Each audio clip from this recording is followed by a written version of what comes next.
ഈശ്വംസിഹായിക്ക് സ്തുതിയായിരിക്കട്ടെ. വിശുദ്ധ മർക്കോസ് അറിയിച്ച സുവിശേഷം 2-ാം അധ്യായം 11-ാം വാക്യം. എഴുന്നേറ്റ് നിന്റെ കിടക്കയും എടുത്ത് വീട്ടിലേക്ക് പോവുക.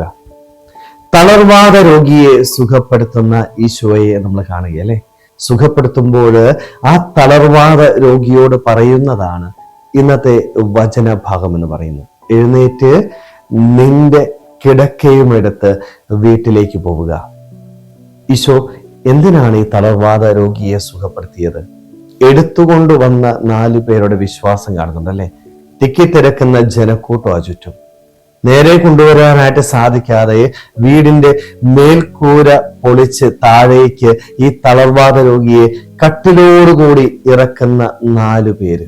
എത്രമാത്രം ആഴമായ വിശ്വാസത്തോടെയാണ് അവർ ഈ തളർവാദ രോഗിയെ ഈശോയുടെ പക്കലേക്ക് കൊണ്ടുവന്നത്. ആഴമായ വിശ്വാസത്തോടെ നീ പ്രാർത്ഥിച്ചാൽ അത് നിന്റെ ജീവിതത്തിൽ മാറ്റം മാത്രമല്ല, മറ്റുള്ളവരുടെ ജീവിതത്തിലും അനുഗ്രഹത്തിന് കാരണമായിട്ട് തീരുമെന്ന് വചനത്തിലൂടെ ഈശോ നമ്മളെ ഓർമ്മിപ്പിക്കുകയാണ്. നമ്മുടെ പ്രാർത്ഥനയ്ക്ക് പ്രതിഫലം എന്ന് പറയുന്നത് നമ്മുടെ ജീവിതത്തിൽ മാത്രമല്ല കേട്ടോ, മറ്റുള്ളവരുടെ ജീവിതത്തിലും അനുഗ്രഹങ്ങള് പ്രദാനം ചെയ്യുവാനായിട്ട് സാധിക്കും. പലപ്പോഴും നമ്മളൊക്കെ പ്രാർത്ഥിക്കുന്നത് നമുക്ക് വേണ്ടി മാത്രമല്ലേ. ഈ തളർവാദ രോഗിയെ കൊണ്ടുവന്ന 4 വ്യക്തികളുണ്ട്. എത്രമാത്രം വിശ്വാസത്തോടെയാണ് അവര് ഈശോയുടെ സന്നിധിയിലേക്ക് ഈ വ്യക്തിയെ കൊണ്ടുവന്നത്. അവരുടെ വിശ്വാസം കണ്ടപ്പോഴാണ് ഈശോ ഈ തളർവാദ രോഗിയെ സുഖപ്പെടുത്തിയത്. സ്നേഹമുള്ളവരെ, അതുകൊണ്ട് നമ്മുടെയൊക്കെ ജീവിതത്തിൽ മധ്യസ്ഥ പ്രാർത്ഥന ഉണ്ടാവണം.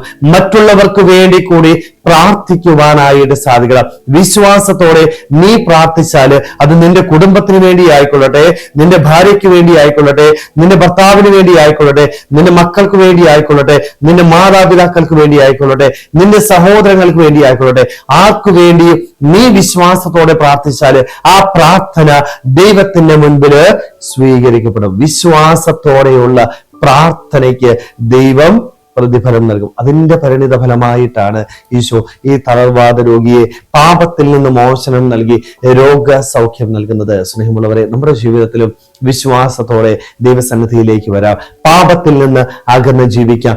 വിശുദ്ധിയോടുകൂടി ദൈവസന്നിധിയിൽ വന്ന് ഞാൻ പ്രാർത്ഥിച്ചാല് എന്റെ ജീവിതത്തിലും മറ്റുള്ളവരുടെ ജീവിതത്തിലും അനുഗ്രഹങ്ങൾ ലഭിക്കുമെന്ന് ആത്മാർത്ഥമായിട്ട് വിശ്വസിക്കാം. ഈ വിശ്വാസത്തോടുകൂടി ദൈവസന്നിധിയിൽ വന്ന് വിശുദ്ധിയോടുകൂടി പ്രാർത്ഥിച്ച് നമ്മുടെ ജീവിതത്തിലും മറ്റുള്ളവർക്കും ഒത്തിരിയേറെ നന്മകൾ പ്രദാനം ചെയ്യുവാനായിട്ട് നമുക്ക് ഓരോരുത്തർക്കും ആത്മാർത്ഥമായിട്ട് ആഗ്രഹിക്കുമ്പോൾ ശ്രമിക്കാം. ദൈവം നമ്മളെല്ലാവരെയും സമൃദ്ധമായിട്ട് അനുഗ്രഹിക്കട്ടെ.